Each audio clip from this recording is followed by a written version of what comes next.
एक बार सभी मित्रों को पुनः नमस्कार, राम राम।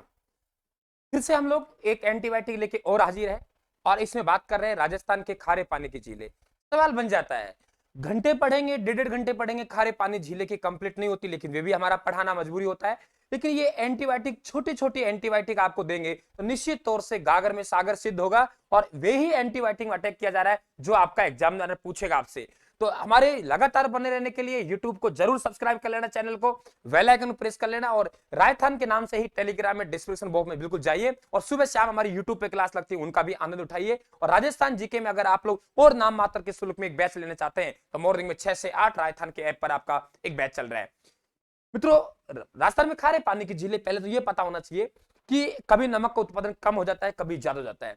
राजस्थान जो भारत के नमक उत्पादन करता है 9 से 12% के आसपास से करता है। तो पहले आपको ये ध्यान होना चाहिए कि हमारे नमक उत्पादन में राजस्थान का गुजरात के बाद दूसरा स्थान है। पहला तो ये ध्यान रखें आप लोग, गुजरात के बाद क्या है? दूसरा स्थान। तो हम कहेंगे नमक उत्पादन में गुजरात के बाद आपका कौन सा स्थान है? दूसरा स्थान है। 9 से 12% के आसपास नमक उत्पादन होता है। सबसे ज्यादा जो नमक उत्पादन होता है, जैसे कहें कि आपके 12% भारत के नमक उत्पादन होता है, तो 12% में से लगभग हम लोग कहें 8.7% के आसपास, क्या कहा हमने? 8.7% के आसपास जो नमक उत्पादन होता है वे अकेला आपका क्या करता है? सांबर झील करती है। भारत के कुल 12%, अब भारत के कुल में 8.7%, दोनों ध्यान रखना है। कुल भारत का 12%, सांबर झील अकेला उसमें से, 12 में से नहीं, भारत के में से 8.7%। 3 जिलों में फैली हुई है, जयपुर, नागौर, अजमेर। लेकिन सर्वाधिक विस्तार कहां है? अजमेर में, ये भी जयपुर में। आपको ये पता होना चाहिए। आपको पता है सांबर झील में 4 नदियां गिरती है, खारी, खंडेला, रूपनगढ़, मेंथा। खारी, खंडेला, रूपनगढ़, मेंथा। एक और गिरती है बांडी। खारी, खंडेला, रूपनगढ़, मेंथा। खारी, खंडेला, रूपनगढ़, मेंथा। ये खारी आप लोगों को बहुत दिक्कत करती है। खारी आपको कई जगह मिलेगी, अलग अलग अपवाद अंतर में खारी है। देखिए, हिंदुस्तान साल्ट लिमिटेड, आपके हिंदुस्तान साल्ट लिमिटेड एक कंपनी है जिसकी स्थापना 1964 में हुई। ये यहां काम करती है। एशिया की सबसे बड़ी अंत स्थलीय नमक उत्पादन केंद्र है साथियों। 1870 में आपके सांबर साल्ट म्यूजियम की स्थापना हुई थी। रामसर साइट जो कि आपके एक शहर है, वहां एक मीटिंग हुई थी रामसर साइट, तो उसमें आपका 1990 में ये आपका शामिल है। और इधर आपके नमभूमि केंद्र, उन्हें कहेंगे हम लोग। दूसरा, सांबर, अगर हम बात करें वास्तविकता में प्राकृतिक झील है, लेकिन हम बात करें बिजोलिया शिलालेख की, तो आपको पता है वासुदेव चौहान जो आपके चौहान वंश के संस्थापक रहे, वासुदेव चौहान जो चौहान वंश के संस्थापक रहे, तो वासुदेव चौहान है वे आपके वासुदेव चौहान चौहान वंश के संस्थापक है। यहीं पर आपके पता है आपको, सांबर को पहले सपाद लक्ष्य कहते थे, तो सपाद लक्ष्य की जो आपकी राजधानी हुआ करती थी वे अही छत्रपुर नागौर कहते हैं। तो चौहानों की जन्म स्थल रही है।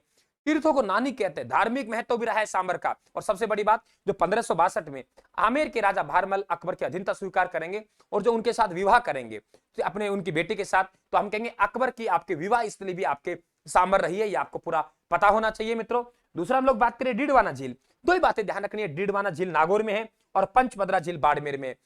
फर्क इतना है, एक का नमक औद्योगिक नमक है और एक का नमक खाने के लिए सर्वोत्तम नमक है। मित्रों, जिस नमक में सोडियम सल्फेट की मात्रा ज्यादा होगी तो वे औद्योगिक नमक होता है, कागज उद्योग में या और निर्माणों में काम आता है। और जिसमें सोडियम क्लोराइड की मात्रा अधिक होगी तो वे खाने के लिए योग्य माना जाता है, खाने के लिए सर्वोत्तम आपके नमक माना जाता है। तो हम बात करें पंचानामक भील ने आपकी पंचभद्रा, डीडवाना। देखिए पहले डीडवाना की बात कर ले, सोडियम सल्फेट की मात्रा अधिक, औद्योगिक नमक। और यहां बात करें निजी कंपनी जो काम करती है उसे देवल कहते हैं। दो बातें ध्यान रखेंगे, राजस्थान में सबसे बड़ी नमक मंडी नावा है, तो नावा है लेकिन छोटी छोटी कंपनियां काम करती है, उन्हें क्या कहते हैं? देवल कहते हैं। ध्यान रखना, वैसे धार्मिक स्थलों को हम देवल कहते हैं, देवरा कहते हैं। पंचभद्रा झील, इतना ध्यान रखना है, इसमें सोडियम सल्फेट की मात्रा है तो इसमें सोडियम क्लोराइड की मात्रा है, खाने योग्य माना जाता है, खाने के लिए सबसे उत्तम नमक माना जाता है। और यहां जो नमक उत्पादन का विशेषकर काम करती है वे जाति खारवाल है और मोरडी नामक झाड़ियों से नमक उत्पादन किया जाता है। Very important question, sodium sulphate अलग है और सोडियम क्लोराइड अलग है। सोडियम सल्फेट की मात्रा जिस नमक में मिलेगी वे डीडवाना का है, सोडियम क्लोराइड पंचभद्रा का। तो खाने के लिए सबसे उत्तम आपका पंचभद्रा का है। अब देखिए बाकी 3 जिलों की डिटेल याद रखनी है, बाकी आपको नॉर्मल ध्यान रखना। देखो कावोज जैसलमेर में, ध्यान रखना कोछोर आपके सीकर में, कावोज जैसलमेर में इसे आयोडीन की मात्रा अधिक मिलती है, आयोडीन की मात्रा। नावा झील है, नावा सबसे बड़ी नमक मंडी है और आदर्श लवण उद्योग घोषित किया गया है इसको, ठीक है। आपके साल्ट मॉडल। बात करें आपके पहला जो आपका कोयला संयंत्र है वे आपके भाप झील जोधपुर में लगाया गया है, ठीक है। लुणकरणसर बीकानेर में है लेकिन कोई नाम मात्र का नमक उत्पादन होता है, उसे स्थानीय आपूर्ति हो पाती है। फलोदी आपके जोधपुर में है, पोखरण आपके जैसलमेर में है, पीथमपुरी सीकर में, कोचोर सीकर में, कुचामन नागौर में, डेगाना नागौर में, ताल छपर चूरू में। तो मैं समझता हूं यहां से आपके खारा पानी से आपके सवाल, देखिए घंटे 1.5 घंटे में हम खारे पानी की झीलें पढ़ते हैं, मात्र 5 मिनट में आपको खारे पानी की झीलें कंप्लीट हो गई। इससे बढ़िया हमारे लिए क्या हो सकता है। तो मित्रों स्वागत है, और बिल्कुल आपको ये प्रयास आपको अच्छा लगे तो बिल्कुल हमारे प्रयास को आगे बढ़ाएं, ठीक है। बिल्कुल साथियों ईमानदारी के साथ क्लास को शेयर करना है। थैंक यू, धन्यवाद।